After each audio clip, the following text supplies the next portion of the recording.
नमस्कार. अर्जुनने प्रियाला कायदेशीर नोटीस दिलेली असते. चौकशीसाठी तुला ऑफिसमध्ये यावे लागेल. आता प्रिया ती नोटीस बघून खूपच घाबरलेली असते, कारण प्रियाने मोठा गुन्हा केलेला असतो.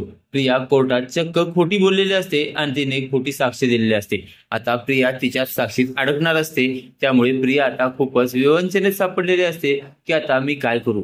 मी आता साक्ष दिली तरी अडकणार आणि नाही दिली तरी अडकणार, कारण अर्जुनला कोणते तरी मोठे खास पुरावे सापडलेले आहेत आणि त्याच पुराव्याच्या आधारावर अर्जुन म्हणतोय प्रिया आणि मधुभाऊंच्या साक्षीमध्ये तफावत आहे आणि त्या तफावतीमध्येच केसचा निकाल लागेल. याचा अर्थ अर्जुनच्या हाताला मोठे पुरावे सापडलेले आहेत. आता प्रिया खूपच टेन्शनला आलेली असते. ती महिपतला कॉल करते. तेवढ्यात महिपत हा रोजच्या तोऱ्याप्रमाणे म्हणतो, बोला सुभेदारीनबाई बोला. त्यानंतर प्रिया म्हणते, कसली मजा घेत आहे. अहो तुम्हाला माहिती आहे का, अर्जुनच्या हाताला कोणते तरी एकदम झकास असे पुरावे लागलेत असं मला वाटते आणि त्याने मला सुद्धा चौकशीसाठी बोलावलेलं आहे. त्यावेळी महिपत म्हणतो, काय तुला कशाला चौकशीसाठी बोलावली. त्यावर प्रिया म्हणते, त्यानेच तशी नोटीस सुद्धा दिलेली आहे मला, कायदेशीर नोटीस आहे. त्यावर आता महिपत खूप हादरलेला असतो. आता प्रिया म्हणते, आता त्याचं असं म्हणणं आहे माझ्या आणि त्या मधुभाऊंच्या साक्षीमध्ये बरीच तफावत आहे. त्यावर आता महिपत म्हणतो, असणारच ना. तू म्हणतेस फोन त्या मधुभाऊने केलाय आणि मधुभाऊ म्हणतात फोन त्या साक्षीने केलाय, म्हणजे असणारच ना. त्यावेळी प्रिया म्हणते, अहो असणार म्हणजे आहेच तफावत, तुम्हाला कळत नाही का. अहो फोन ही साक्षीनेच केलाय, पण साक्षीला वाचवण्यासाठी मी खोटं बोलले ना, कारण साक्षीने मला तसे पैसे दिलेत.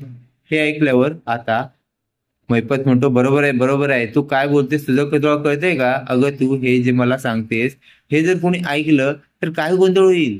त्यावर आता प्रिया म्हणते, अहो कोण ऐकायला आहे कुठे येते, मी माझ्या बेडरूम मध्ये आहे आणि मी हे सगळं तुमच्याशी बोलते, कारण मी आता खूपच टेन्शनला आले आहे आणि जर मी त्याच्याशी बोलताना काही चुकीचं बोलले किंवा माझ्या हातून असा काही पुरावा सटकला तर आपली साक्षी अडचणीत येईल. त्यावर आता महिपत म्हणतो, तू काहीही कर, ते मला सांगू नकोस, पण आता माझ्या साक्षीच्या विरोधात कोणताही पुरावा त्या अर्जुनच्या हाती लागता कामा नये.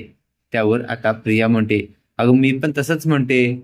मग आता महिपत म्हणतो, तुझा बाप काय करतोय, तो तर मोठा वकिलाची पदवी घेऊन बसलाय ना, त्याला सांग मग.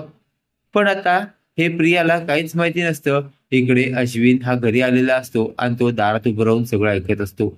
अश्विननी चक्क ऐकलेलं असतं की प्रियाने साक्षीला खून करताना पाहिलेलं आहे आणि साक्षीला वाचवण्यासाठी प्रिया हिने खोटी साक्षी दिलेली आहे. त्यामुळे अश्विन सुद्धा आता टेन्शनला आलेला असतो. टेन्शनला आलेला अश्विन जोरात रडतो, प्रिया काय केलंस तू, तुला कळतंय का, तू एका खुन्याला पाठीशी घालतेस. ते ऐकल्यावर इकडे महिपत हादरतो.